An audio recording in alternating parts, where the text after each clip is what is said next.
안녕하세요. 대방고시학원 하경선입니다. 자, 2025학년도 영양교사 시험이 얼마 전에 끝났죠. 우리 기출문제 풀이를 같이 해보면서 올해 그러니까 2025학년도의 시험 경향이 어떠했는지 같이 한번 파악을 해보고자 합니다.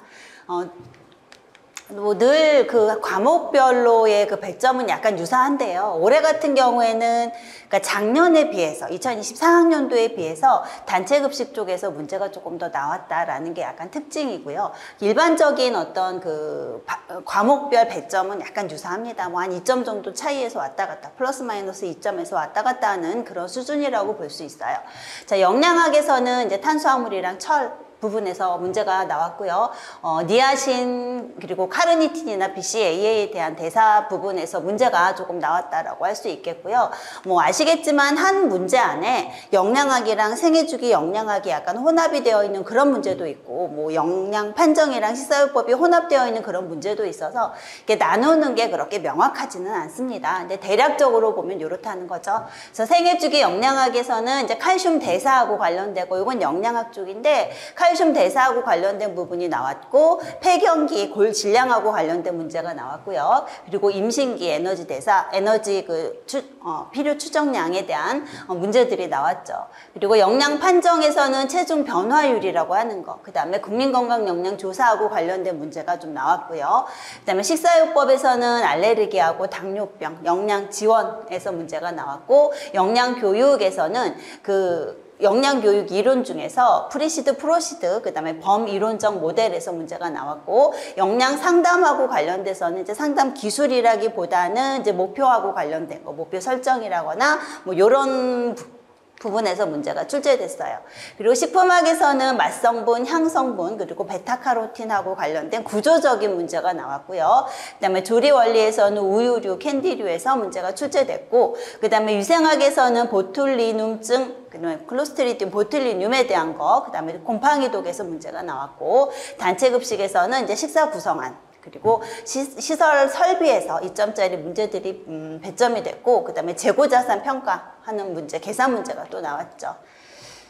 자, 이제 2교시 전공 A부터 보도록 할게요.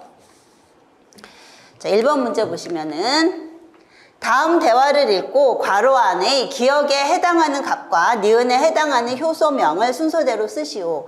학생이 선생님, 일상생활에서 섭취하는 식품에는 어떤 당이 있나요? 우리 당이라고 얘기하는 것이 보통 입에 넣었을 때 단맛이 나는 것들을 얘기하죠. 그래서 단당류라거나 이당류를 얘기하는데, 식품에 들어있는 당에는 원래부터 식품 자체에 내재되어 있는 당이 있고요. 그 다음에 조리나 가공하는 과정에서 첨가되는 그런 당이 있죠. 그래서 원래 내재되어 있는 천연당, 그 다음에 조리하거나 가공하는 과정에서 넣는 첨가당, 이렇게 두 가지로 나눠서 볼 수 있습니다.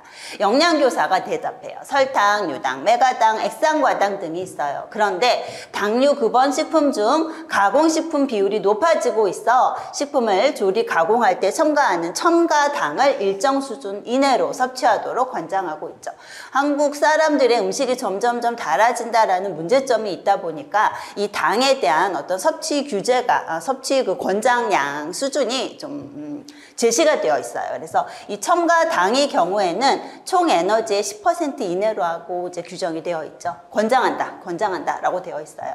그러면 저는 하루에 첨가당을 얼마나 섭취할 수 있을까요? 이렇게 물었어요. 그래서 이 에너지 섭취량, 에너지에서 10% 이내로 첨가당을 섭취할 것을 권장하고 있어서 그 부분에 대한 계산 문제라고 보시면 되겠죠. 2020 한국인 영양소 섭취 기준에 따르면 2000kcal를 섭취해야 하는 16세 여학생의 경우에 하루 몇 그램 이내로 먹을 수 있어요. 이 양을 계산을 하는 거죠. 그래서 2000kcal가 친절하게 이게 제시가 되어 있어요. 만약 이게 제시가 되어 있지 않았다면은 16세 여학생의 에너지 필요 추정량을 알고 계산을 해야 되는 그런 그 불편함이 있었을 것인데, 2000kcal가 제시가 되어 있어요. 그래서 요거에서 몇 퍼센트 이내냐 하면은 첨가당의 경우에는 10% 이내죠. 0.1. 그래서 200kcal만큼만 첨가당으로 섭취하게 되어 있어요. 그래서 그 한국인 영양소 섭취 기준에 보면은 영양소별 에너지 적정 비율이 나와 있고요. 그 아래에 보시면 총 당류 섭취량은 총 에너지 섭취량의 10에서 20. 총 당류예요. 그러니까 내재되어 있는 거, 첨가되는 거 다 합해서 10에서 20%로 제한을 하고 있는데 첨가당의 경우에는 10% 이내로 섭취해라 라는 내용이 나와 있죠. 그래서 10%를 기준으로 계산을 하시면 돼요. 그래서 200kcal만큼을 우리가 첨가당으로 섭취할 수 있다. 200kcal 이내로 섭취를 해야 한다. 그래서 이거를 g으로 바꿔야 되는 거죠. 1g당 탄수화물은 4kcal를 내기 때문에 계산하면은 50g이 나옵니다. 그래서 기억에 들어갈 것은 50g이죠. 50g. 자, 탄산음료에는 당의 양이 많을 뿐 아니라 여기에 많이 함유된 과당은 우리 몸에 들어와서 대사되는 과정이 달라요. 좀 더 자세히 설명하자면 과당은 해당 과정의 속도 조절 효소인 니은이랑 포스포프락토키나제1에 의한 반응을 거치지 않고 대사될 수 있어 지방합성 속도가 빨라질 가능성이 있어요. 그래서 과당 대사를 조금 알아야 되는 부분이기는 한데 이건 해당 과정하고도 우리가 연계해서 공부하는 부분이죠. 그래서 해당 과정에 보면은 해당 과정에 속도 조절 단계라고 하는 거, 속도 조절 단계가 3군데가 있어요. 그래서 이 속도 조절 단계는 비가역적인 반응이면서 가역적 반응이고, 이 속도 조절 단계에 해당하는 효소들이 대부분 알로스테릭 엔자임이죠. 그래서 효소가 이렇게 있을 경우에 이 효소가 그러니까 기질이 결합되는 활성 부위가 있고 그 옆에 뭔가 옆구리에 자리가 하나 더 있는 거죠. 그래서 여기에 조절인자가 붙어요. 그래서 활성화시키는 여기 이제 조절인자가 붙어서 이 조절인자가 양의 조절인자일 경우에는 효소의 활성이 촉진이 될 것이고, 그래서 해당 과정을 많이 일어나게 하는 것이고, 음의 조절인자가 결합이 될 경우에는 효소 활성이 억제가 되는 거죠. 그래서 더 이상 해당 과정이 일어나지 않게끔 해요. 그 과정이 3군데가 있어요. 그래서 첫 번째가 헥소키나제죠. 헥소키나제라고 해서 어디냐 하면은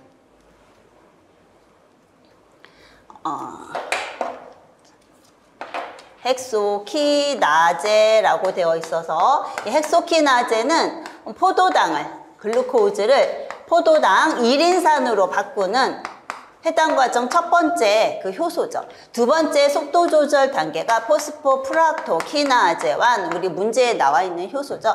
이 포스포프락토키나제1은 과당 6인산을 그래서 해당 과정에 보면은 글루코즈 6인산, 그 다음에 이 글루코즈 6인산이 아이소머라제라는 효소에 의해서 과당으로 전환이 되죠. 과당 6인산을 과당 16,2인산으로 바꾸는 2인산으로 바꾸는 효소가 포스포프락토키나제1이에요. 또 한 군데 속도 조절 단계가 어디냐면 피루부산키나제죠. 피루부산키나제라 그래서 이 피루부산키나제는 포스포에놀 피루부산을 피루부산으로 바꿔주는 효소예요. 요 3군데가 속도 조절 단계인 거죠. 그래서 해당 과정이 많이 일어났으면 좋겠다 싶을 때는 요 과정을 촉진을 할 것이고, 그렇지 않으면은 해당 과정이 이제 더 이상 일어나지 않아야겠다라고 하면 이 3 효소를 조절을 해서 억제를 시키는 거죠. 그래서 요 3가지 속도 조절 단계가 있는데, 과당의 대사를 보면은 과당은 간에서 대사가 되죠. 간에서 프락토키나제라고 하는 효소에 의해서 과당 1인산으로 전환이 돼요. 근육 등에 있는 헥소키나제의 경우도 과당을 과당 6인산으로 바꿀 수 있으나 걔네들은 효소에 KM이 낮다. 그러니까 별로 효소랑 KM이 높죠. 그래서 효소랑 별로 안 친해요. 그래서 과당은 보편적으로 간에서 대사가 돼요. 그래서 과당이랑 안 친한 거죠. 과당이랑 그 근육에 있는 헥소키나제는 별로 친화도가 높지 않기 때문에 근육에서는 과당을 과당 6인산으로 바꾸어서 대사시키는 과정이 그렇게 잘 일어나지는 않는다. 그래서 간에서 프락토키나제에 의해 과당이 과당 1인산으로 바뀐 다음에 얘가 글리세르알데히드랑 디하이드록시아세톤 인산으로 전환이 되면서 해당 과정 중간으로 들어가는 거죠.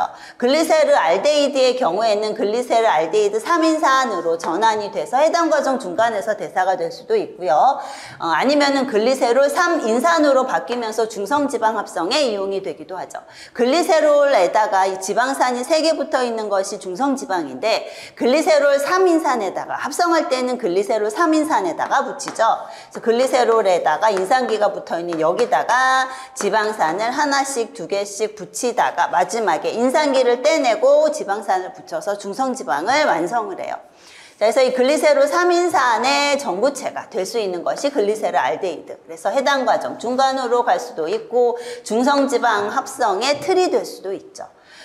그래서 보시는 것처럼 포도당이 포도당 6인산으로 전환되는 요 속도 조절 단계 지나서 그 밑으로 들어가죠. 그리고 포스포프락토키나제 완 대사 과정 밑으로 지나서 그 밑으로 대사물이 들어가다 보니까 이 속도 조절 단계, 그러니까 누군가의 통제를 벗어나서 그 밑으로 빠르게 진행이 될 수가 있어요. 그래서 이 과당의 경우에는 빠른 속도로 아세틸코에이까지 내려가고요. 이 아세틸코에이를 가지고 지방산을 합성해서 중성지방을 만드는 속도가 굉장히 빠르다. 보편적으로 과당을 섭취했을 때 포도당이 부족한 경우는 별로 없어요. 그러니까 과당을 먹으면서 포도당을 섭취 안 하는 경우는 별로 없기 때문에 이 과당이 있을 때, 이 과당을 먹었을 때 얘를 가지고 당 신생할 일은 별로 없죠. 그래서 주로 이렇게 밑으로 내려가요. 포도당 같이 먹었으니까 포도당이 에너지원으로 쓰일 것이고 남는 과당은 결과적으로 중성지방 합성에 이용이 되는 거죠. 그래서 액상 과당 섭취에 대한 어떤 주의도 우리가 필요하다라고 할 수 있어요. 자, 그래서 문제를 보시면은 속도 조절 효소인 무엇과 무엇을 거치지 않는다. 첫 번째가 헥소키나제예요. 그래서 니은에 들어갈 것은 헥소키나제죠. 헥소키네이즈 뭐 이렇게 헥소키네이즈, 헥소키나제 뭐 이렇게 하시면 되고 영어로 쓰시면 헥소키나제예요. 우리 키나제 그러면은 ATP를 사용해서 인산기를 운반하는, 이동시키는 그런 효소죠. 그리고 이거 헥소는 육탄당이에요. 그러니까 육탄당에다가 인산기를 이렇게 이동시키는 그런 육탄당이 있고 ATP가 있고 인산기가 어딘가로 이렇게 이동이 되는 그런 반응에 관여하는 효소인 거죠. 그래서 니은은 헥소키나제예요. 자, 그래서 아까 기억에 들어갈 것은 50g이었고요. 니은은 헥소키나제 해서 각각 1점, 1점 해서 2점이 되겠어요. 자, 2번 문제에 넘어가서 보도록 하죠. 다음을 참고하여 괄호 안에 기억에 해당하는 식품군의 명칭을 쓰고 니은에 해당하는 내용을 횟수를 포함하여 쓰시오. 자, 10세 A군의 하루 식품 섭취량이에요. 6가지 식품군이 나와 있고 각 식품군에 해당하는 식품의 섭취량까지 제시가 되어 있어요.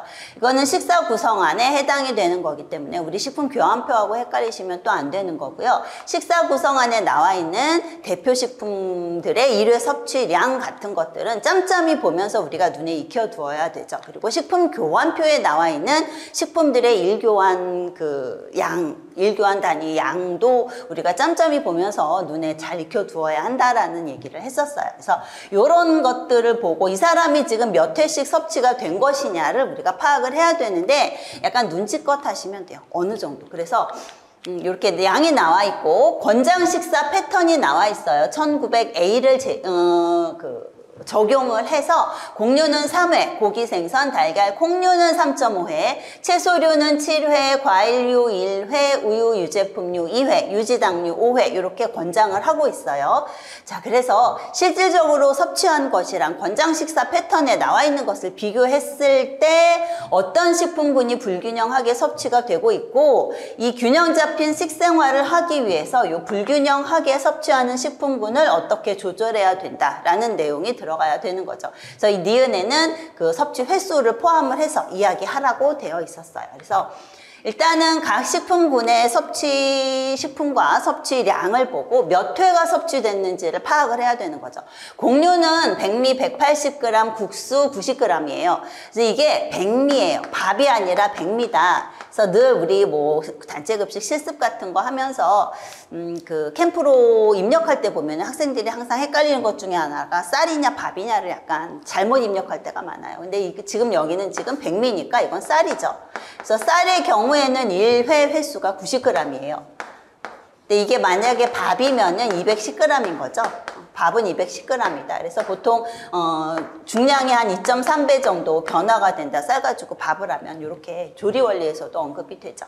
그래서 여기는 지금 90g, 백미 1회 기준 하니까 180g이니까 2회죠. 국수의 경우에는 90g이 1회량이에요. 그래서 공유는 토탈 3회 섭취가 되죠. 그래서 기준이 되어 있던 것이 권장하고 있는 패턴에 보면은 공유 3회. 그러니까 권장하는 것도 공유가 3회예요. 그러니까 공유는 지금 섭취가 잘 되고 있다라고 볼 수 있고요. 고기, 생선, 달걀, 콩류의 경우에는 달걀은 한 개가 1회죠. 2개라고 했으니까 2회고 어묵 30g 1회예요. 두부는 80g이 1회이기 때문에 40g 먹은 거 0.5회에 해당이 되죠. 소시지 30g 1회, 닭고기 60g 1회 해서 토탈 합계를 내면은 5.5회예요. 고기, 생선, 달걀, 콩류는 3.5회를 권장을 한다. 그렇기 때문에 여기서 여기 불균형이 있구나 라는 걸 알 수가 있죠.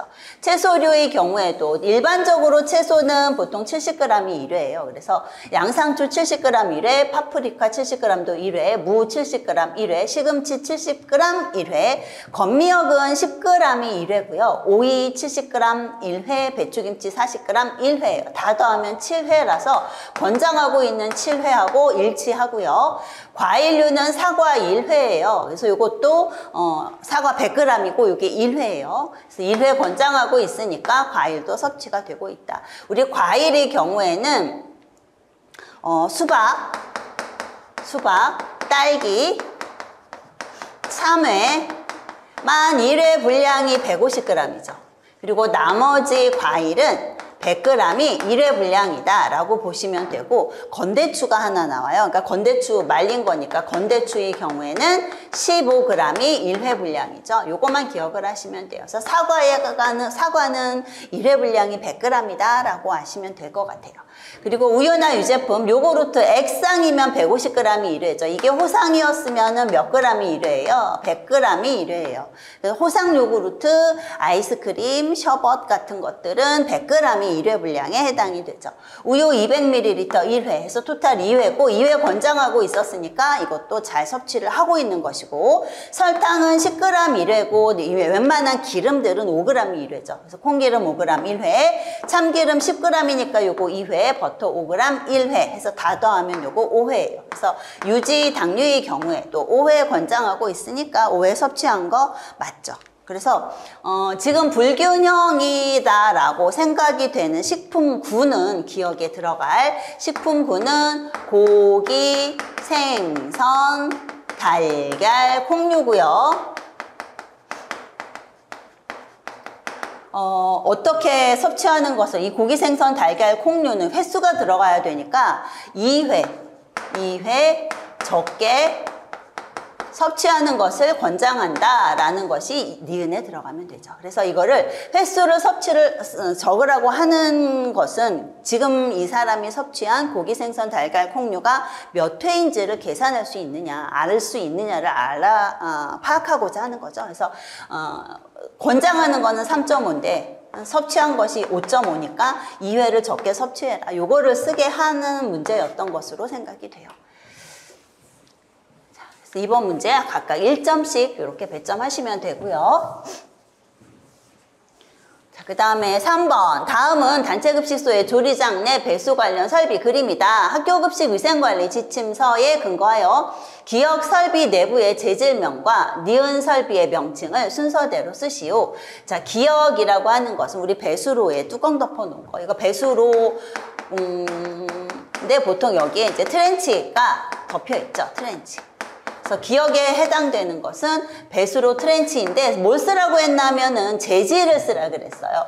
우리 급식소에서 주방에서 사용하는 대부분의 기기나 설비나 이런 것들은 녹이 쓰지 않는 거, 그럼 부식이 된다거나 이런 어떤 그 문제를 야기하지 않는 가장 안전한 것이 스테인리스 스틸이죠. 그래서 스테인리스, 스틸이라고 쓰시면 이게 답이에요. 기억은. 이게 답이라고 볼 수 있고, 니은의 경우에는 지금 이렇게 되어 있고, 요거를 약간 풀어놓은 게 이런 그림이죠.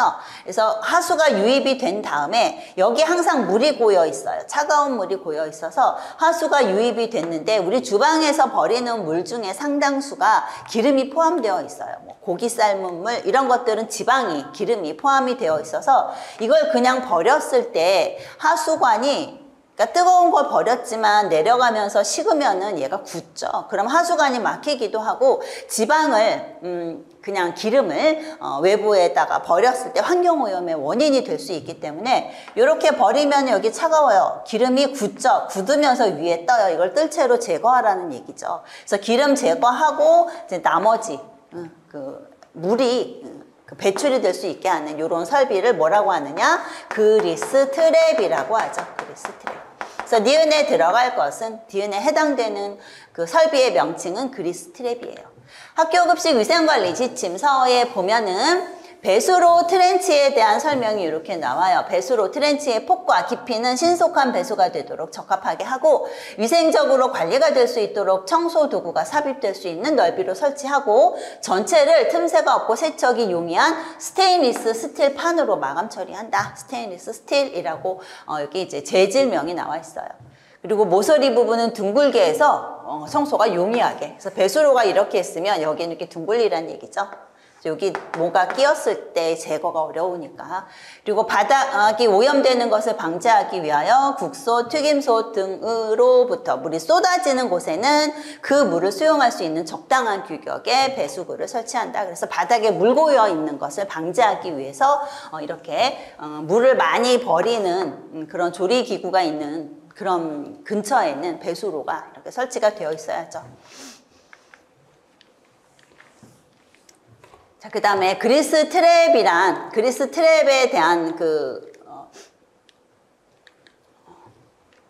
그리스 트랩이라고 하는 설비에 대한 설명도 학교급식 위생관리 지침서에 있어요. 그래서 기능을 보면은 기름이 하수관 내벽에 부착되어 관을 막아 역류하게 되는 현상을 예방한다.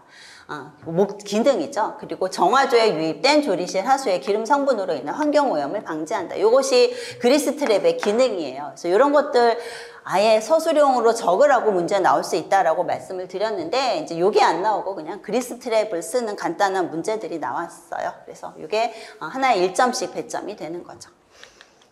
자, 그 다음에 4번 문제 볼게요. 다음은 그린과 크루터의 프로시드 모형을 적용한 A고등학교 건강관리 진단과정의 일부이다. 괄호 안에 기억, 니은에 해당하는 용어를 순서대로 쓰세요. 지금 프로시드 모델이에요. 이 프로시드 모델은 전체적으로 8단계로 진행이 되죠. 그래서 1부터 4단계까지가 프리시드고요. 이 프리시드는 진단 과정이에요. 진단 단계라고 할 수 있고요. 그 다음에 5에서부터 8단계까지는 프로시드죠. 프로시드라서 이거는 진단 후에 실행, 그 다음에 평가하는 단계라고 할 수 있어요. 그래서 가장 먼저 진단을 내릴 때 1단계에서 하는 진단, 기억에 들어가는 것은 사회적 진단이죠. 사회적 진단. 그래서 요거는 설문조사를 하기도 하고 인터뷰 같은 걸 하기도 하고 뭐 포커스그룹 인터뷰 같은 걸 진행하기도 해서 그 대상자들이 어떤 그 건강관리의 관심사를 파악을 하는 게 사회적 진단이에요. 그래서 보통 그러니까 삶의 질을 물어보는 거죠. 지금 행복하십니까? 뭐 이런 형태의 질문으로 이제 시작을 하는 거죠. 그래서 이 사람들이 갖고 있는 여러 가지 삶의 질하고 관련된 문제들이 있을 것인데 우리는 이제 건강하고 관련된 문제에 집중을 하죠. 그 다음 단계가 역학적 진단이에요. 그래서 건강과 관련된 문제를 가지고 있다. 그러면은 건강 문제 중에서도 여러 가지가 있을 수 있는데 우선순위를 결정을 하고요. 그 다음에 이 건강 문제하고 관련된 어떤 행동이나 유전이나 환경 요인들을 파악을 하는 것이 2단계 역학적 진단이에요. 여기서 사용하는 거는 보통 통계자료 같은 거, 질병 발생률이라거나 이런 통계자료 같은 것들을 많이 사용을 하죠. 3단계로 넘어가면은 교육적, 생태학적 진단 단계라고 해서 이런 행동이나 환경을 유발하는 요인 중에서 세 가지 요인을 파악을 해요. 그래서 이 첫 번째 니은에 해당되는 것을 보시면 잘못된 식습관으로 인하여 발생할 수 있는 질병의 심각성에 대한 인식, 건강관리 시 장점과 단점에 대한 태도, 식사습관을 바꾸려는 의지, 이런 지식, 태도, 신념, 자아효능감 이런 거랑 관련된 것이 동기부여 요인이에요. 동기부여 요인. 그 다음에 행동 가능 요인이라고 하는 것은 기술이나 능력이나 뭐 자원이나 이런 것들이 행동 가능 요인이죠. 그래서 기술에 해당되는 가장 대표적인 예가 영양 표시 읽는 거죠. 요런 거. 그래서 요런 것들을 알고 있는지에 대해서 조사를 하고, 행동 강화 요인은 사회적인 지지예요. 주변 사람들이 얼마나 지지를 해주느냐. 그래서 가족, 선생님, 친구들의 관심과 지지 정도, 요게 행동 강화 요인이에요. 그래서 우리가 영양 교육을 실시함에 있어서 영양 교육의 목표가 설정이 되는, 교육 자체의 목표가 설정이 되는 단계가 교육적 생태학적 진단 단계죠. 그 다음에 행정적 정책적 진단이라 그래서 그 영양교육을 주관하는 어떤 기관의 정책이라거나 뭐 어떤 자원이 충분하네 뭐 이런 것들에 대한 진단을 보편적으로 내려요. 그래서 인력, 정책이랑 인력, 시설, 예산 같은 자원을 진단을 하는 거죠. 자, 그래서 기억에 들어가는 것은 사회적 진단, 니은에 들어갈 것은 동기부여 요인이 해당이 돼요. 그래서 1단계 사회적 진단에서 삶의 질에 대한 전반적인 파악을 하면서 이 삶의 질에 영향을 미치는 가장 중요한 어떤 문제 를 우리가 찾아요. 2단계 역학적 진단에서는 건강하고 관련된 문제가로 인해서 행복하지 않다. 그렇다면은 건강 문제도 여러 가지가 있을 것인데 어떤 것을 우선적으로 처리를 해야 될지 우선순위를 결정을 하고, 그 건강 문제에 영향을 미치는 유전이라거나 행동이라거나 환경에 대해서 조사를 해요. 그리고 이제 이 역학적 진단, 그 다음에 교육 생태학적 진단, 그래서 이런 행동이 유발되는, 예를 들어서 뭐 고혈압이다, 고혈압이라고 하는 건강 문제를 야기하는 행동, 짜게 먹는 식습관, 이런 행동을 유발하게 된 지식이나 태도나 뭐 신념이나 자아효능감상의 문제가 있는지, 그 다음에 행동 강화 요인, 짜게 먹게 하는 어떤 그러니까 싱겁게 먹는 음식에 대한 어떤 조리 방법을 모른다거나 이런 능력이나 기술에 대한 진단을 내리죠. 그리고 주변 사람들의 진단을 내리죠. 이게 가능 요인이고, 그 다음에 주변 사람들의 그 지지나 이런 것들을 알아보는 게 행동 강화 요인이에요. 그래서 행동 가능 요인, 기술이라거나 능력이라거나 이런 것들이 부족해서 지금 자원이라거나 이런 것들이 부족해서 지금 짜게 먹고 있진 않은지 이런 것들을 알아보는 거, 그게 가능 요인이죠. 그리고 이것은 지지예요. 사회적 지지. 자, 그 다음에 이제 그 진단, 그러니까 영양교육을 하는 기관에 대한 어떤 진단이 그 다음에 4단계 행정적 정책적 진단이라고 하죠. 그리고 나서 이렇게 진단을 내리고 영양교육에 대한 어떤 그 계획이 세워졌으면 영양교육을 실행을 하고, 그 다음에 과정평가는 지금 요 단계에서 문제가 됐던 것들이 해결이 됐는지 보는 게 과정평가죠. 그래서 뭐 싱겁게 먹는 기술이 부족해서 지금 짜게 먹고 있더라. 그럼 싱겁게 먹는 기술이 습득이 됐는지 확인하는 게 과정평가예요. 그래서 이 6단계에서는 요 영양교육에 대한 평가가 진행이 되는 것이고요. 그리고 나서 이 짜게 먹는 식습관이 개선이 됐는지를 보는 게 효과평가죠. 그리고 이제 나중에 건강, 고혈압이라고 하는 건강 문제로부터 자유로워져서 행복해졌는지가 결과평가예요. 그래서 이런 진단과 실행, 그 다음에 그 평가까지가 체계적으로 이루어질 수 있게 그렇게 짜여져 있는 것이 프리시드, 프로시드 모델인데, 문제점이라고 하면은 이런 교육이나 이런 과정에서의 어떤 전략에 대한 정보는 없다, 부족하다라는 것이 문제점이라고 할 수 있겠죠. 자, 개혁에 들어갈 것은 사회적 진단, 니은에 들어갈 것은 동기부여 요인이에요. 자, 5번 문제 볼게요. 다음을 읽고 작성 방법에 따라 서술하시오. 영양학이고요. 이제 철하고 관련된 문제예요. 철은 산소의 운반과 저장뿐만 아니라 다양한 대사 과정에 관여한다. 철은 특정 효소의 보조인자로 비라디칼형 활성 산소종의 무독성화 작용에 관여할 수 있다. 이 라디컬, 비라디컬, 우리 라디컬이라고 하는 것은 짝 없는 전자를 가지고 있는 아이가, 그래서 짝 없는 전자를 가지고 있다 보니까 이 전자가 짝이 없어서 굉장히 불안정한 이런 상태를 해소하기 위해서 다른 물질로부터 전자를 뺏어온다거나 하는 그런 반응을 유발하는 것들이 라디칼이죠. 그래서 연쇄적인 어떤 산화를 유발하는 그런 물질들인데, 이 비라디컬이면서 유사한 비라디칼이면서 이 라디컬과 유사한 역할을 하는 대표적인 아이가 이런 과산화수소 같은 거예요. 그러니까 산소를 많이 포함하고 있는. 그래서 활성산소 종이 다 대표적인 게 이런 과산화수소죠. 이런 것들을 안정한 물질로 무독성화할 수 있는 그런 효소를 이야기하는 거죠. 그 효소의 보조인자다. 뭐를 얘기하는 건가요? 이건 카탈라제예요. 그래서 카탈라제라고 해서 이 카탈라제의 보조인자로 철이 필요하죠. 최근 종교, 건강, 동물 복지 등의 이유로 채식에 대한 관심이 높아지고 있다. 그러나 공유와 대두를 주로 섭취하는, 공유하고 대두를 주로 섭취하는 완전 채식주의자는 철의 결핍이 우려되므로 식사계획과 조리법에 주의해야 된다라는 문제가 있어요. 그래서 기억의 역할을 하는 효소명 1점, 그 다음에 이 효소가 관여하는 화학 반응식 1점, 그 다음에 밑줄친 이유, 그러니까 비건인 사람들, 완전 채식주의자인 사람이 철 결핍이 유발되는 이유를 철의 형태하고 관련돼서 1점, 공유 대두에 함유된 성분과 관련된 거 1점 이렇게 쓰라는 문제예요. 그래서 우리 첫 번째 거부터 다시 보시면 효소명 하면 카탈라제죠. 우리 체내에서 생성되는 라디컬, 굉장히 강력한 그런 산화작용을 하는 슈퍼옥사이드 라디컬이라고 하는 거, 요거 산소인데 전자를 하나 더 가지고 있어서 마이너스를 띠고 있는 이 아이를 그래도 독성이 낮은 그런 라디컬이 아닌 형태로 바꿔주는 애가 슈퍼옥사이드 디스뮤타제예요. 이거 두 개에다가 수소 이온을 결합을 시키죠. 그래서 두 개의 수소가 결합이 돼서 과산화수소가 생성이 돼요.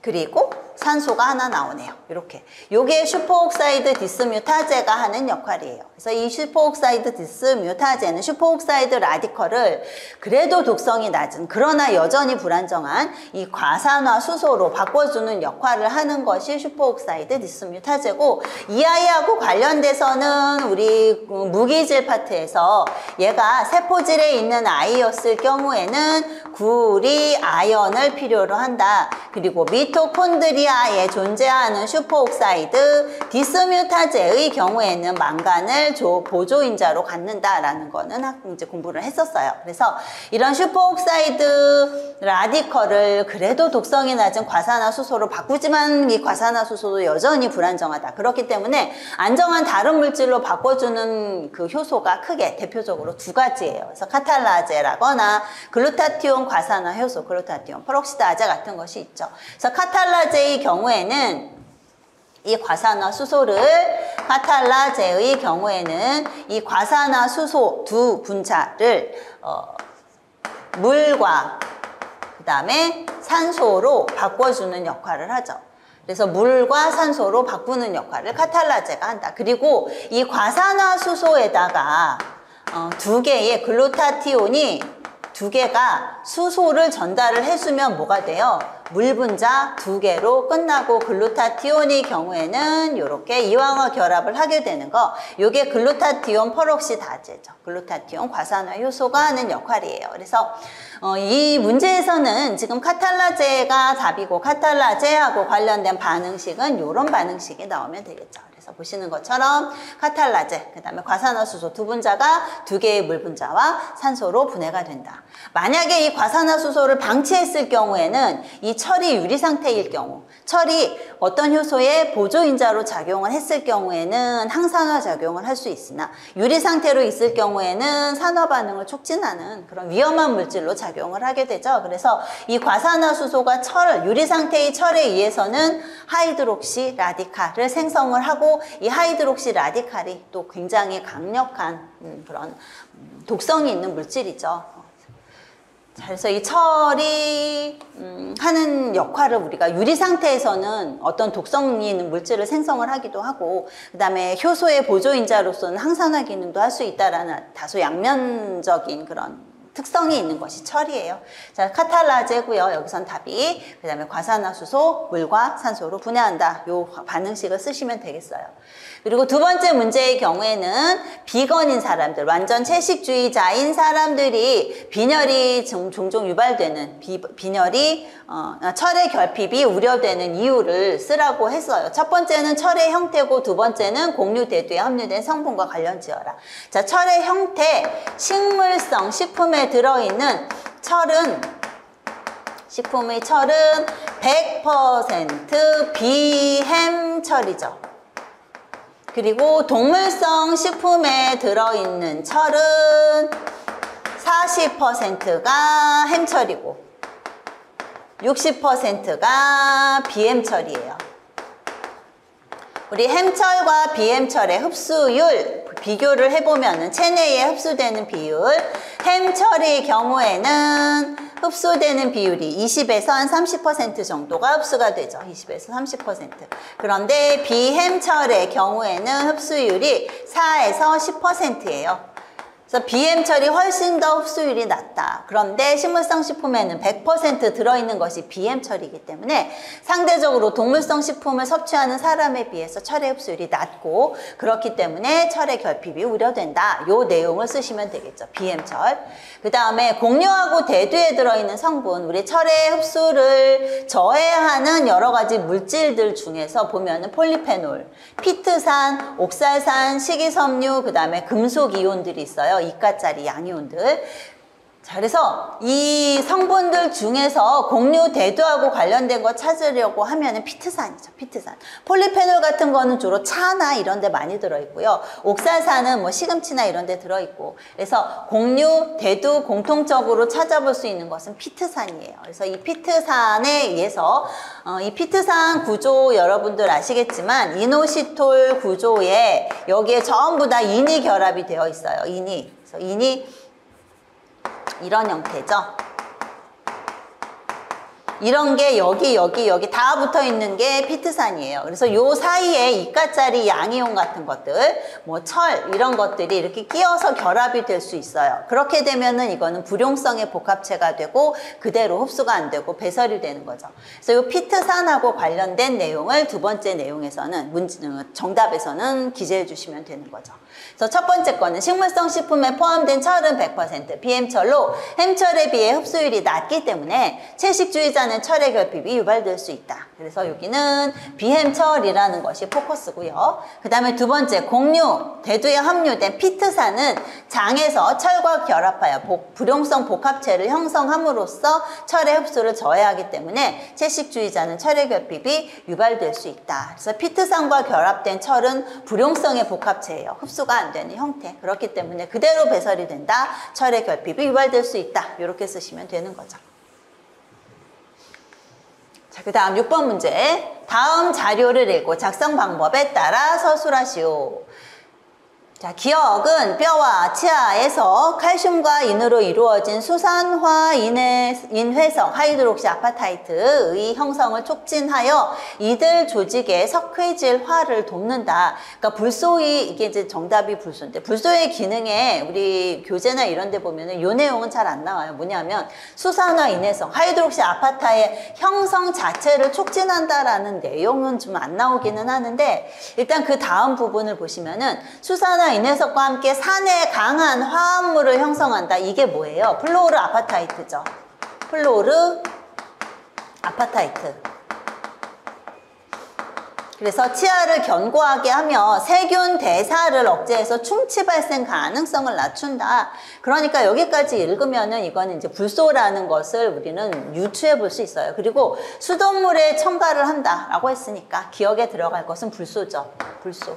그래서 이 불소가 있었을 경우에 하이드록시 아파타이트 그러면 탄소 10개에 인산이 6개에 하이드록실기가 이렇게 2개 있는 게 하이드록시 아파타이트인데 여기에 불소가 들어가요. 플로르 아파타이트의 경우에는 이렇게 혹은 이렇게 요 자리가 바뀌어서 불소가 포함이 되죠. 그러면은 이런 형태는 그 충치 유발균이 생성하는 산에 대한 어떤 저항성이 강해요. 그래서 부식이 좀 덜 일어나면서 충치 발생 가능성을 낮출 수 있게 되는 거죠. 그래서 우리는 국가에서 보편적으로 수돗물에다가 이 불소를 포함하게 해요. 1ppm 기준치도 좀 알아두시면 좋을 것 같죠. 첨가하게 한다. 자, 그 다음에 동료 교사가 최근에 제가 골다공증으로 진단받았어요. 골 질량이 낮다고 하네요. 그럼 비타민 D, 칼슘, 마그네슘, 기억과 같은 영양소 섭취가 충분한지 확인해 볼 필요가 있네요. 기억은 아까 뭐라 그랬나요? 불소라고 했죠. 불소.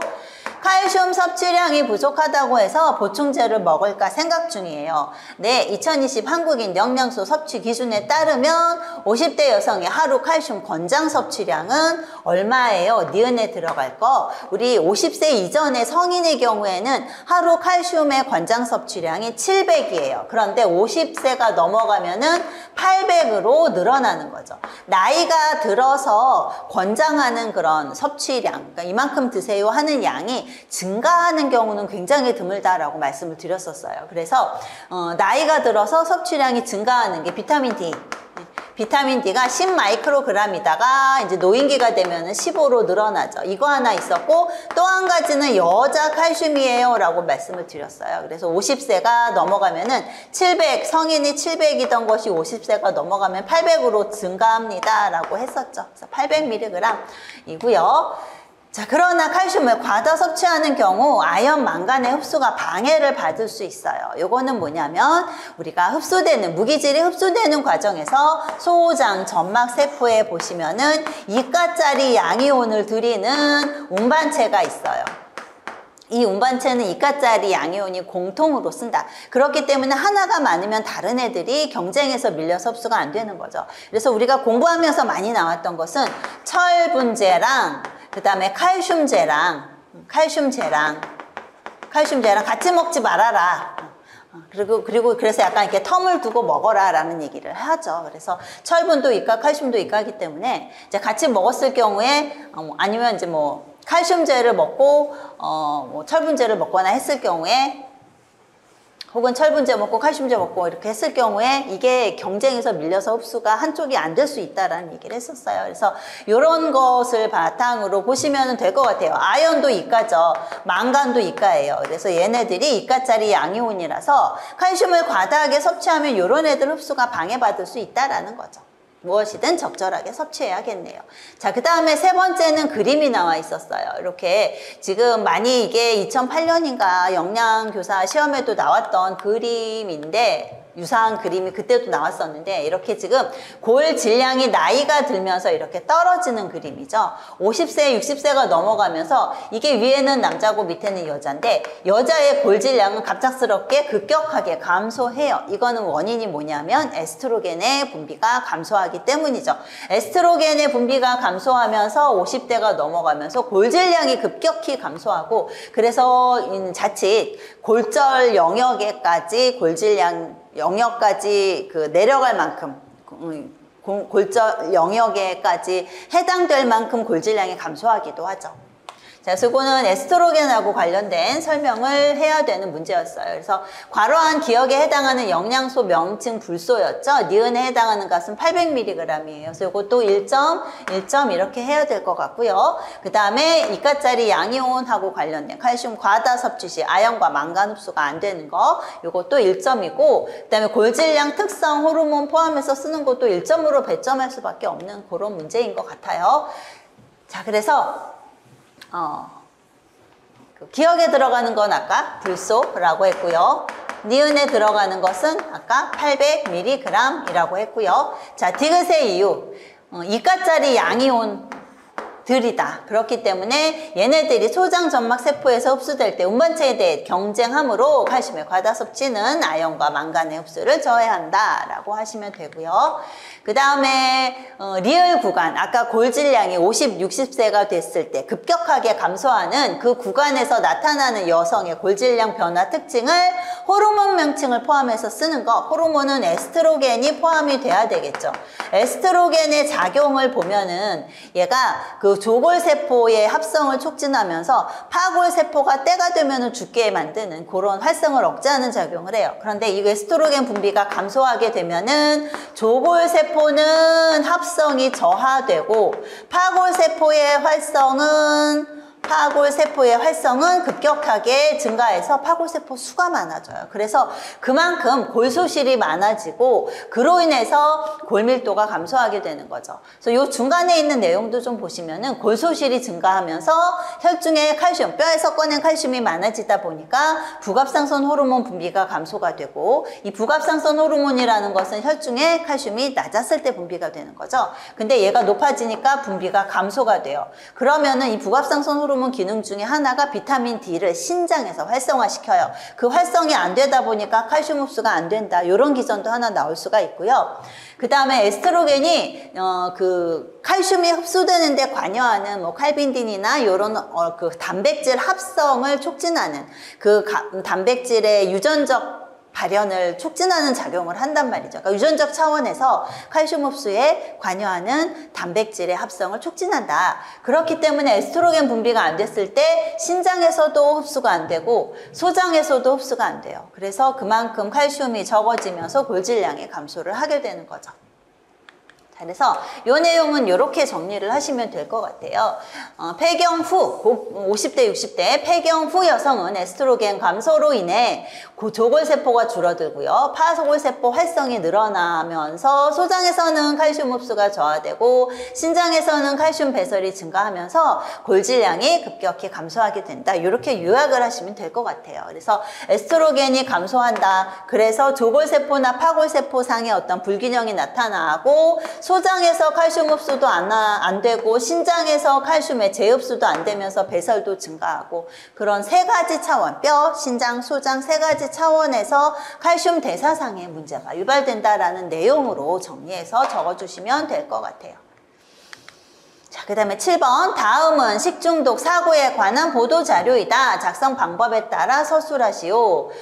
보툴리눔증에 대한 그런 문제예요. 그래서 이거는 영아 보툴리눔증을 그 위생학이나 이런 데서 잘 다루지는 않는데 여기 뒤에 있군요. 영아 보툴리눔증 다루지는 않는데 요거는 우리 생애주기에서 영유아기하고 관련돼 가지고 조금 유출을 해볼 수 있는 부분이 있어요. 일단 내용을 좀 보시면은 시기성 보툴리눔증이라 그래서 일가족이 입원 치료를 받고 있다. 그래서 보면은 이제 발생 환자가 부모 딸이고 원인식품 소시지고 이 시기성 보툴리눔증의 특징 권고사항을 보시면은 병조림, 통조림 등의 혐기적 상태로 방치되어 클로스트리디움 보툴리눔이 증식하면서 포자 통조림 만들 때 열 처리하면은 얘가 못 살겠으니까 포자가 되었다가 이제 살만해지면은 다시 영양세포로 증식을 하게 돼요. 이 과정에서 독소가 생성이 되는 거죠. 이 독소에 의해서 유발이 되는 것이 식이성 보툴리눔증. 그러니까 독소라고 하는 것이 어디에서 생성이 되느냐. 여기서는 지금 식이성 보툴리눔증의 경우에는 식품에서 생성이 되는 거죠. 식품에서 독소가 생성이 된 그런 케이스예요. 그래서 이 독소가 직접적인 원인체이며 이 종류는 맹독성의 무슨 독? 우리 보툴리눔, 클로스트리디움 보툴리눔이 생성하는 독소는 무슨 독소예요? 신경독소죠. 신경독소예요. 그래서 예방에 대한 각별한 위생관리를 당부한다. 이렇게 나와요. 자, 그 다음에 영아기를 보시면은 영아가 의료기관에 입원 치료를 받았고 하나의 대변에서 보툴리눔 독소가 확인되었다. 이게 우리나라 몇 년도였는지 최초로 영아 보툴리눔증이 보고된 적이 한 번 있었어요. 그래서 그 얘기인데 원인식품이 뭐냐면은 벌꿀이에요. 벌꿀. 그래서 아기들은 벌꿀은 생후 1년 이후에 먹여야 한다. 돌이 지난 다음에 먹여라 라는 것이 생애주기 영양학 영아기에 나와요. 그러니까 이유식 파트에 보시면 벌꿀은 생후 1년 이후에 먹어야 한다. 이유가 클로스트리디움 보툴리눔 포자 때문이다 라는 얘기가 나와요. 포자. 그러니까 지금 이 벌꿀에 들어있는 거는 독소가 아니라 뭐예요? 포자예요. 이 벌꿀에 포자가 있고 이 포자가 이렇게 영양세포로 발현이 되기 위해서, 그러니까 발화가 되기 위해서는 저산, pH가 낮으면서 그 다음에 혐기적인 상태가 되었을 때 이렇게 그 영양세포로 발화가 된단 말이죠. 근데 영아의 경우에는 아직 위 장관이 미숙해요. 위 장관이 미숙하다. 그래서 위산 분비가 많지 않아요. 그렇기 때문에 위의 pH가 높아요. 그래서 저산 상태인 거죠. 어른들의 경우에는 위의 pH가 1에서 2 정도로 굉장히 강한 산이에요. 그렇기 때문에 거기서는 이제 포자가 발화될 가능성, 우리 위장에 들어왔을 때 발화될 가능성은 굉장히 낮다라고 보는데, 애기들은 위산 분비가 안 되다 보니까 pH가 높다. 그렇기 때문에 얘네들은 포자가 들어왔을 경우에 몸 안에서 발화 증식할 가능성이 있다라는 얘기죠. 그렇기 때문에 애기들은 벌꿀을 생후 1년 이후에 돌이 지난 다음에 먹여야 한다라는 내용이 나와요. 그래서 얘는 지금 그 영아의 경우에는 독소가 어디서 생기나 하면 장에서 생겨요. 장관에서 독소가 유발이 되는 거죠. 그러니까 포자를 먹고 저산의 그런 혐기적인 상태가 체내에서 유지가 된다면은 영양세포로 발화가 되면서 독소가 생기는 거죠. 자, 그래서 요 문제는 지금 그람 염색성과 형태를 써라. 그 다음에 니은에 해당하는 용어를 써라. 식이성 보툴리눔증이랑 그 다음에 다른 점, 영아 보툴리눔증의 다른 점을 독소 생성 기전이랑 관련지어서 서술해라. 요런 문제라서 요거 1점, 1점, 1점, 1점 이렇게 갈 수밖에 없을 것 같아요. 자, 그래서 보면은 하나씩 보시면 그람 음색성, 클로스트리디움 보툴리눔의 그람 음색성은 뭘까요? 그람, 얘가 양성이죠. 그람 양성이에요. 그람 양성. 자, 그람 양성에 해당이 되는 것이 포자 생성균이 그람 양성이죠. 포자를 생성하는 거. 그래서 클로스트리디움이라거나 바실러스균 같은 것들이 그람 양성에 해당이 되고, 구균이 다 그람 양성이에요. 구균이 그람 양성이고, 그 다음에 젖산균이 그람 양성이에요. 그래서 지금 이 클로스트리디움 보툴리눔의 경우에도 그람 양성에 해당이 되고요. 형태라고 했으니까 생긴 거죠. 이거 간균이라고 써야겠죠. 간균에 해당이 되고요. 클로스트리디움 보툴리눔의 특징은 포자를 생성한다라는 것이 굉장히 중요한 특징이고, 얘는 포자도 생성을 하고, 그 다음에 편성 혐기성균이에요. 이건 쓰라고는 안 했으나 특징 알아두시면 좋겠어요. 자, 그 다음에 니은에 해당하는 용어를 써라. 니은이 뭐였나 하면 무슨 독소? 니은에 해당되는 것은 신경독소예요. 신경독소를 생성한다. 그래서 강직성의 어떤 마비 증상. 그래서 클로스트리디움 보툴리눔이 생성하는 독소의 경우에는 아세틸콜린의 분비를 저해하죠. 아세틸콜린의 유리를 저해해서 신경마비. 그래서 강직성의 어떤 마비를 유발하는 그런 독소예요. 그 다음에 그 마지막 문제죠. 식이성 보툴리눔증이랑 영아 보툴리눔증을 독소 생성 기전하고 관련해서 비교해라. 그래서 독소가 어디서 생성되느냐, 그것이 포커스인 거죠. 그래서 식이성 보툴리눔증은 식품에서 생성된 클로스트리디움 보툴리눔의 독소를 섭취를 하는 것이고, 이게 흡수가 돼서 그 증상이 유발이 되는 거고, 영아 보툴리눔증은 클로스트리디움 보툴리눔의 포자가 장에 정착, 발화, 증식됨으로써 생성된 독소가 흡수가 돼서 유발이 된다. 그래서 이게 이제 장에서 식품에서 생성이 되느냐, 장에서 생성이 되느냐, 이 두 가지를 가지고 이제 비교해서 설명하는 문제예요. 이게. 자, 그 다음에 8번 보시면, 다음은 영양교사와 학생의 대화 내용이다. 프로체스카 등이 제시한 범이론적 모델에 근거하여 작성 방법에 따라 서술하시오 라고 돼 있어요. 학생이, 선생님, 탄산음료가 몸에 좋지 않다는 것을 알고는 있었지만 선뜻 탄산음료를 줄이지는 못하고 있었어요. 그러다 지난번 탄산음료 섭취 줄이기 수업을 들은 후 탄산음료를 줄이려고 적극적으로 노력한 지 5개월이 되었어요. 그러니까 다행이네요. 잘하고 있어요.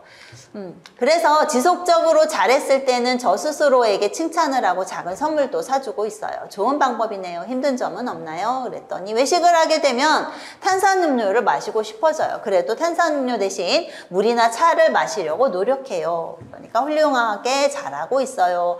뭐 앞으로도 탄산음료 줄이기를 꾸준히 잘하고 싶어요. 학생이 얘기하죠. 그러니까 영양교사가 건강에 좋은 행동을 실천하려 할 때 장단점에 대한 인식이 분명하군요. 이렇게 돼 있어요. 이게 지금 범이론적 모델이란 말이죠.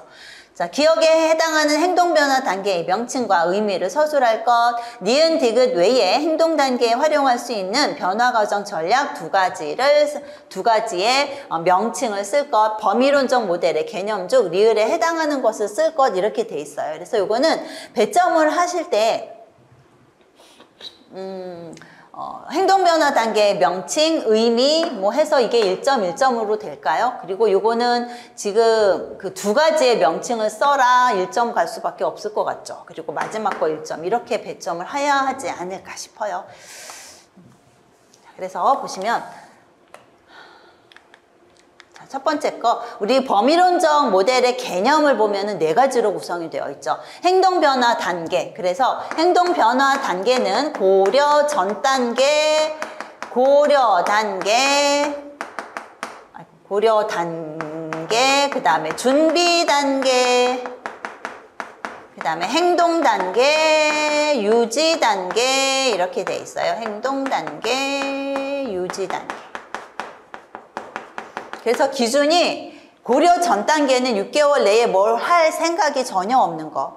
6개월 내에 해야지 싶은 게 고려 단계. 한 달 안에 하려고 마음먹은 게 준비 단계. 행동을 옮겼어요. 이제 건강 행동을 실행을 하고 있는데 아직 6개월이 안 됐으면 행동 단계, 6개월이 지나면 유지 단계. 이렇게 구별을 하죠. 그 다음에 변화 단계라고 하는 것은 행동 수정하고 관련된 어떤 전략이에요. 이거는 전략이죠. 그래서 여러 가지 전략을 단계에 맞게 적용을 해요. 그래서 고려 전 단계나 고려 단계에서는 이제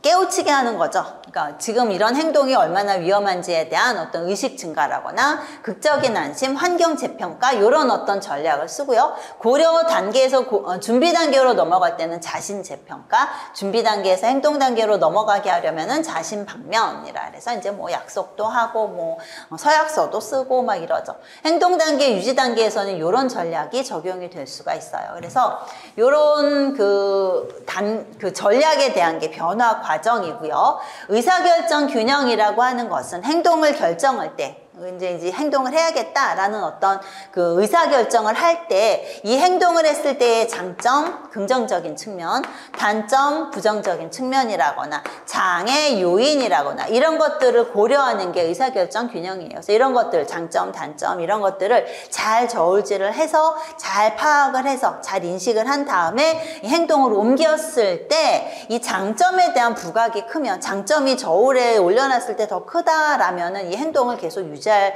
수 있는 그런 그 확률이 더 높아지는 거죠. 그런 것들이 의사결정에 해당이 되고요. 자아효능감은 자신감이죠. 요 4가지로 개념이 구성이 되어 있어요. 첫 번째 문제, 자, 기억에 해당하는 행동변화 단계의 명칭과 의미를 서술할 것. 기억을 보시면 뭐냐면 탄산음료가 몸에 좋지 않다는 것을 알고는 있었지만 선뜻 탄산음료를 줄이지는 못하고 있었어요까지 써 있어요. 그러니까 알아요. 이렇게 하면 안 된다는 걸 아는데 선뜻 지금 실행에 옮기지는 못하고 있는 단계니까 이거는 고려 단계죠.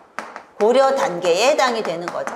고려 전 단계는 아예 아무 생각이 없는 거예요. 근데 고려 단계는 이제 뭔가 해야겠다라는 생각은 있으나 장점, 단점, 장애 요인 이런 것들을 인식함에 있어서 단점과 장애 요인이 좀 크게 생각이 돼서 행동을 실질적으로 옮기지는 못하고 있는 그런 단계가 고려 단계죠. 여기 기억은 고려 단계에 해당이 돼요. 보시면 자, 그리고 이 고려 단계의 의미를 써라. 6개월 이내 행동 변화에 의지가 있는 단계예요. 6개월 안에 뭘 해야겠다라는 생각은 있는 거죠. 문제 행동을 인식하고 행동을 바꿀 때 장점을 인식은 하고 있는데 장애 요인도 느끼고 있는 거죠. 그래서 의사결정을 하지 못하는 단계가 고려 단계예요. 그래서 의미를 써라 라고 했을 경우에 6개월 이내 행동 변화의 의지가 있는 단계까지만 쓰셔도 될 듯한데 조금 구체적으로 뒤에 있는 내용까지 쓰시면 더 좋을 것 같아요. 그래서 인식은 하고 있으나 장점은 알고 있으나 장애 요인을 느끼고 있어서 이거를 극복할 자신이 없어서 선뜻하지 못하고 있는 그런 단계다라는 것까지 좀 구체화해서 써주시면 더 안전하겠죠. 자, 그 다음에 니은 디귿 외에 행동 단계에서 활용할 수 있는 변화 과정 전략 2가지를 써라. 지금 근데 얘가 그러고 있다가 아이고야.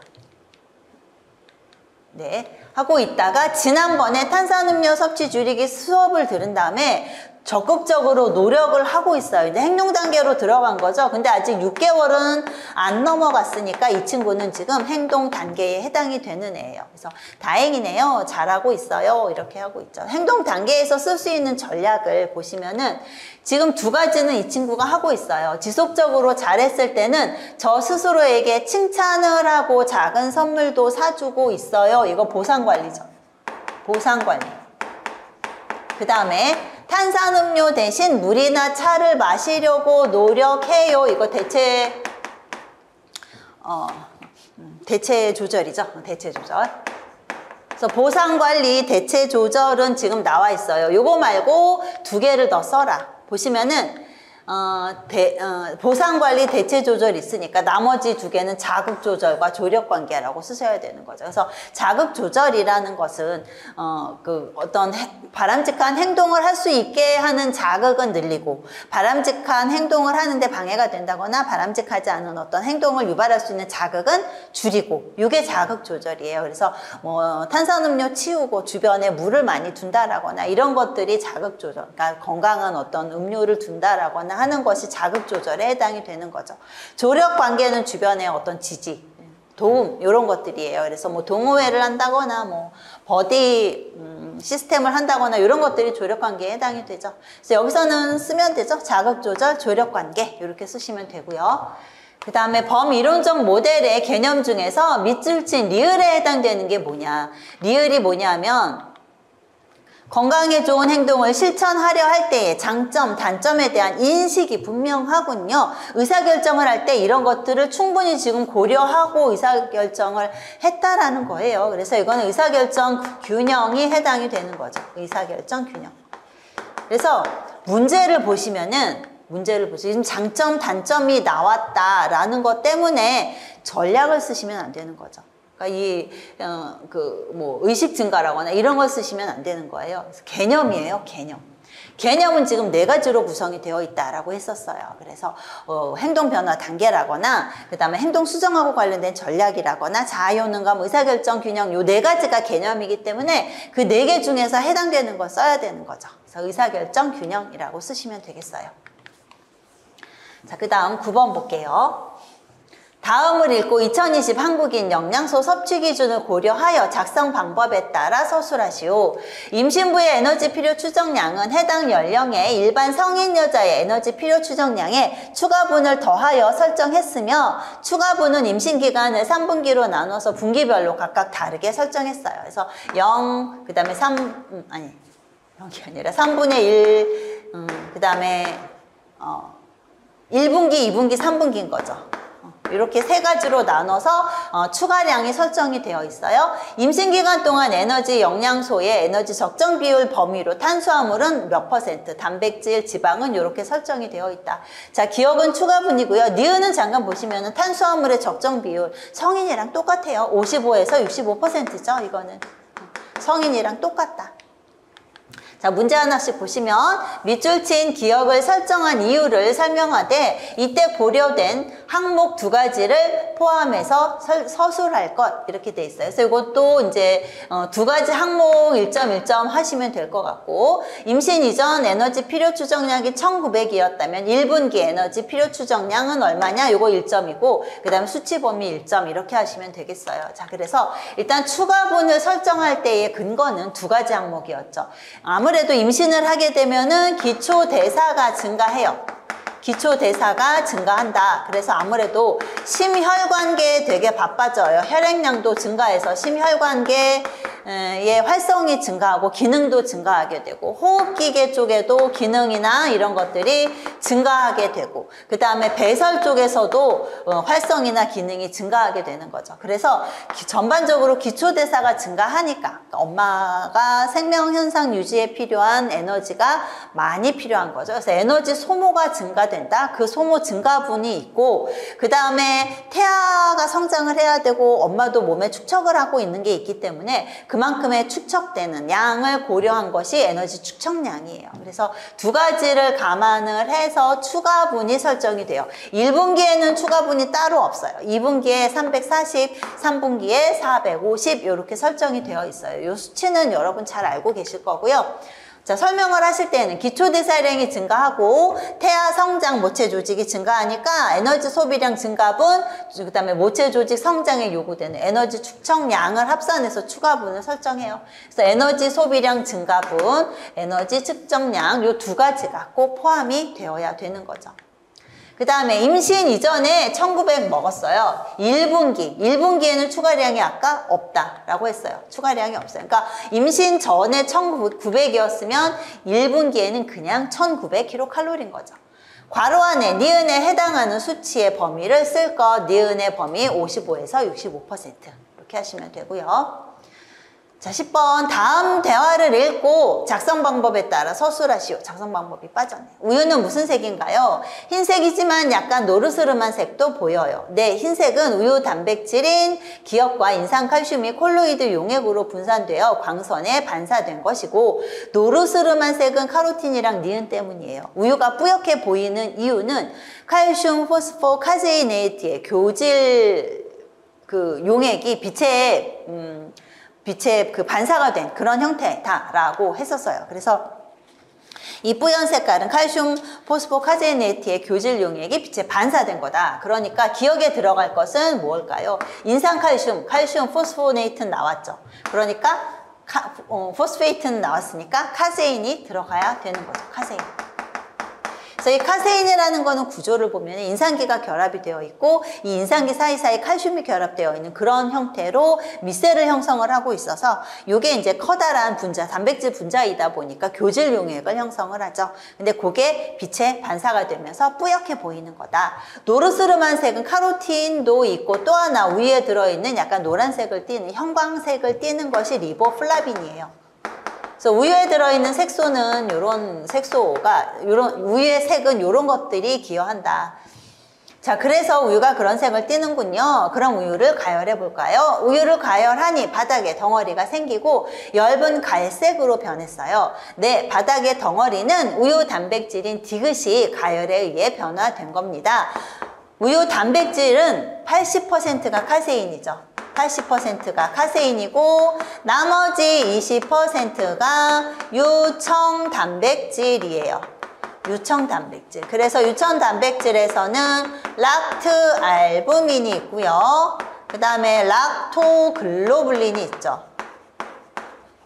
락트 알부민, 락토글로불린 두 가지가 있어요. 그래서 이 유청 단백질에 해당되는 요 알부민과 글로불린이 열에 의해서 응고가 되고 카세인은 열에 되게 안정한 애예요. 그래서 우유 단백질인 디귿이 가열에 의해 변한 겁니다. 열에 의해 변하는 건 유청 단백질이죠. 둘 중에 하나만 쓰시면 안 될 것 같고요.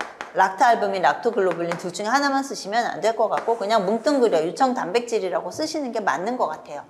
그리고 엷은 갈색은 우유의 유당이 디귿과 반응해서 형성된 물질, 우유에는 유당, 당이 나왔죠. 카본일기 가진 애가 나왔으니까 아미노기 가진 애랑 반응해서 멜라노이딘 이 생성이 되는 거죠. 아미노 카보닐 반응이 일어나는 거예요. 그래서 디귿과 반응했다. 유청 단백질과 반응을 하는 거죠. 그래서 형성되는 물질, 갈색 물질, 아미노 카보닐 반응해서 생성되는 갈색 물질은 멜라노이딘이죠. 멜라노이딘. 그래서 우리 갈변하면은 효소적 갈변이 있고 비효소적 갈변이 있었어요. 효소에 의한 갈변, 폴리페놀 옥시다제 혹은 티로시나제에 의한 갈변에 의해서 생성되는 물질의 이름은 멜라닌이죠. 얘는 멜라닌이고 비효소적 갈변 중에서도 아미노 카보닐 반응에서 생성되는 결과 물질은 멜라노이딘이죠. 그리고 뭐 캐러멜 화에 의해서 생성된 갈색 물질은 뭐 캐러멜이라고도 하고요. 휴민이라고도 하고요. 요런 물질들이 생성이 되는 거죠. 자, 그래서 여기는 아미노 카보닐 반응이니까 멜라노이딘이라고 하시면 돼요. 자, 하나씩 보시면, 자, 작성 방법. 괄호 안 기억 니은에 해당하는 물질의 명칭을 순서대로 쓰고 물질을 가열할 때 기억 디귿의 변화 차이를 서술할 것이라고 되어 있고, 그 다음에 니은과 밑줄 친 리을에 해당하는 물질을 각각 써라. 그러니까 요거 1점 1점 가야 되니까 이거는 그 기억하고 관련된 게 1점, 디귿하고 관련된 게 1점 이렇게 가야 되겠죠. 자, 그래서 기억에 해당하는 물질의 명칭은 카세인이고, 그 다음에 디귿에 해당되는 건 유청 단백질이에요. 그리고 얘네들이 열에 의해서 가열했을 때 어떻게 변하느냐? 카세인은 아까 말씀드렸듯이 열에 안정하니까 열에 의한 변화는 없다. 유청 단백질은 열에 의해서 응고가 되죠. 요 내용을 쓰시면 돼요. 카세인은 열에 안정하여 변화하지 않고 유청 단백질은 열에 의해 응고된다. 그 다음에 니은과 디귿에 들어갈 명칭 리보플라빈, 그 다음에 멜라노이딘 이렇게 순서대로 쓰시면 되겠어요. 자, 11번 다음을 읽고 작성 방법에 따라 서술하시오. 식품의약품안전처는 식품제조 가공업체 A사에서 판매한 땡땡 땅콩, 이거 2018년에 나왔죠. 여기에서 아플라톡신 B1 총 아플라톡신이 기준을 초과하여 검출되었다고 발표하였다. 이에 A사는 해당 제품의 판매를 중단하고 즉각 회수하였다. 아플라톡신은 대표적인 곰팡이 독소로 B1, B2, G1, G2 등이 있으며 위해성이 높은 물질이기 때문에 아플라톡신 B1과 총 아플라톡신의 법정 허용 기준치가 기준치를 설정하고 있다. 이렇게 돼 있어요. 자, 그래서 자, 아플라톡신을 생성하는 독소의 학명, 속명을 쓸 것 이렇게 되어 있고, 최적의 온도, 습도, 범위 쓸 것, 그 다음에 법적 허용 기준치를 써라. 이렇게까지 물어볼 줄은 정말 몰랐어요. 그래서 이런 문제까지 나오는구나. 이제는 웬만한 이론을 여러분들이 공부를 탄탄히 하신다라는 전제하에 아주 구석탱이에 있는 것까지도 이렇게 낼 수 있다라는 거. 그래서 우리가 정말 모든 수치와 모든 내용을 꼼꼼하게 봐야 되는구나를 여기서 다시 한번 느꼈어요. 그래서 이런 걸 물어볼 줄은 저도 정말 몰랐는데, 그래서 이렇게 법적 허용 기준치를 쓸 것까지 문제가 나왔어요. 그래서 이게 이제 1점, 곰팡이 학명을 쓸 것 1점, 온도, 습도, 범위 쓰는 거 2점 정도라고 보시고, 허용 기준치 1점 이렇게. 문제는 간단하나 정말 맞추기가 어려운 단순한 문제가 나와버렸죠. 자, 그래서 곰팡이 학명, 아플라톡신의 학명, 속명을 써라 이렇게 돼 있어요. 우리가 보통 학명이라고 하면은 앞에 있는 속명이랑 그 다음에 뒤에 있는 종명까지 포함된 게 학명이에요. 근데 학명 쓰고 괄호 열고 속명 쓰라고 이렇게 되어 있어서 그냥 학명 쓰면은 아스퍼질러스 플라부스 내지는 아스퍼질러스 파라티쿠스예요. 그래서 그냥 플라부스만 쓰셔도 될 것 같고, 속명은 그냥 괄호 열고 써주면 되지 않을까요? 아스퍼질러스 속 이렇게.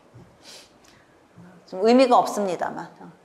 이거 이렇게 쓰래매요. 그러니까 학명 쓰고 괄호 열고 속명 쓰고 아스퍼질러스 속 이렇게 쓰시면 될 것 같아요. 그래서 그 미생물 곰팡이 이름은 아스퍼질러스 플라부스 내지는 아스퍼질러스 파라티쿠스가 해당이 됩니다만 우리가 제일 많이 알고 있는 건 플라부스예요. 그래서 플라부스 쓰시면 될 것 같아요. 그 다음에 밑줄 친 기억이 생성되는 최적의 온도와 습도 범위를 각각 서술해라. 온도는 25에서 30도, 습도는 80에서 85%.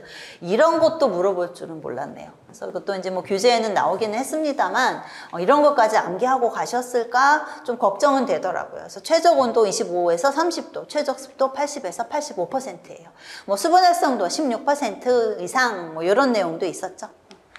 자, 그 다음에 법정 허용 기준치는 이렇게 나와 있어요. 보면은 총 아플라톡신은 우리 아플라톡신은 B1, B2, G1, G2 있고 그 다음에 M1, M2 있어요. 그래서 이 B는 블루죠. 블루. 이 G는 그린이에요. 그린. 그리고 이 M은 밀크란 말이에요.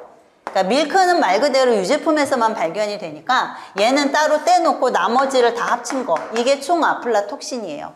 그래서 이 총 아플라톡신에 대한 기준치가 나와 있고 가장 독성이 강한 아플라톡신 B1에 대한 기준치가 별도로 있어요. 그래서 식물성 원료랑 가공식품인데 영아용, 성장기용, 영유아용, 애기들 거는 빼고 나머지 가공식품에 대한 기준은 동일해요. 그러니까 총 아플라톡신은 킬로그램당 15 마이크로그램 이하. 근데 B1만 따지면 10 마이크로그램 이하예요. 그리고 아기들 먹는 건 조금 더 엄격해야 되는 거죠. 0.1 이하. 근데 요거는 B1에 한해서 0.1 마이크로그램 per 킬로그램 이하 이렇게 되어 있어요. 그래서 문제에 보시면은 땅콩, 견과류 등 식물성 원료에 대한 아플라톡신 B1이에요. 밑줄친 니은은 아플라톡신 B1이죠. B1에 대한 기준치를 쓰는 거예요. 그러니까 10 마이크로그램 per 킬로그램을 써야 되는 문제였어요. 그리고 아플라톡신 M1에 대한 기준치도 별도로 있는데 M이 밀크라 그랬죠. 그래서 아무래도 우유 쪽에만 이런 규정이 우유 쪽에만 규제가 되어 있어요. 그래서 원유, 우유, 산양유, 조제유, 류 그리고 유성분이 함유된 식품에 한해서만 이렇게 M에 대한 기준치는 나와 있다. 자, 그래서 10 마이크로그램 per 킬로그램이 정답이었어요. 12번 문제 보시면 다음은 식품 알레르기를 경험한 학생과 영양교사의 대화이다. 작성 방법에 따라 서술하시오. 영양교사가 오늘 급식에서 꽃게탕만 안 먹었네요. 지난주에 집에서 꽃게찜을 먹은 후 두드러기와 가려움증이 심해서 병원에 갔는데 알레르기래요. 식품 알레르기가 있군요. 알레르기 증상으로 학생이 겪은 두드러기와 가려움증 외에도 복통, 메스꺼움, 구토가 나타나기도 해요. 심한 경우에는 호흡곤란, 저혈압, 혼수와 같은 갑작스럽고 심각한 전신 알레르기 반응. 이거 뭐예요? 기억에 들어갈 것은 아나필락시스죠. 나타나 빠른 대처가 필요해요. 그럼 앞으로 제가 어떻게 먹는 것이 좋은가요? 대체식품으로 유사식품을 이용하는 것이 좋은데 이때 나타날 수 있는 니은 반응에 주의해야 돼요. 어떤 식이요법 책에 한 군데에 나오더라고요. 그러니까 유사식품을 이용했을 때 교차 반응에 주의해야 된다라는 내용이 한 군데 나와요. 이 교차 반응이라고 하는 것은 그 식품에 들어있는 어떤 특정한 알레르겐 주로 이제 뭐 단백질 같은 것들이 주로 알레르겐으로 작용을 많이 하죠. 이 알레르겐에 대해서 항체가 체내에서 만들어지는데 이 항체에 대해서 유사한 성분, 이 알레르겐과 유사한 성분이 만약에 그 유사식품에 들어있었다면 이 유사 성분에 대해서도 항체가 반응을 하는 거. 그게 교차 반응이죠. 교차 반응. 또한 가공식품을 구입할 때에도 식품 등의 표시 기준에 따른 포장지의 알레르기 유발 표시, 유발물질 표시 내용에서 표시 대상 원재료명과 혼입 우려 주의사항 문구를 꼭 확인하고 구입해야 해요. 자, 작성 방법 보시면 기억에 해당하는 용어 써라 1점, 그 다음에 니은 교차 반응 쓰고 유발되는 이유 쓰는 거, 그 다음에 표시 대상 식품 중에서 갑각류에 속하는 거 꽃게 말고 갑각류에 속하는 거 하나 써라. 이게 1점, 이렇게 배점이 되겠죠. 그래서 우리 알레르기가 유발되는 과정을 보면은 이제 알레르겐은 보통 분자가 큰 것들이 알레르겐으로 작용을 많이 하죠. 근데 대표적인 게 단백질 같은 것인데 이 알레르겐이 들어왔을 때 이 대식세포 혹은 비세포도 이런 역할을 합니다만 주로 대식세포가 이 알레르겐을 포집을 해서 이 알레르겐 쪼가리를 제시를 하죠. 제시를 하면은 그 제시된 알레르겐을 보고 알레르겐 쪼가리를 보고 이 보조 T세포가 활성이 되면서 보조 T세포에서 인터루킨 같은 것들이 분비가 되고 이 인터루킨에 의해서 B세포가 그 형질세포로 분화가 되죠. 그러면서 거기서 항체가 생성이 돼요. 항체. 그래서 이 항체가 비만세포 내지는 호염기고 우리 주로 비만세포를 많이 언급하는데 거기에 가서 결합을 해요. 이걸 이제 감작 상태라고 얘기하죠.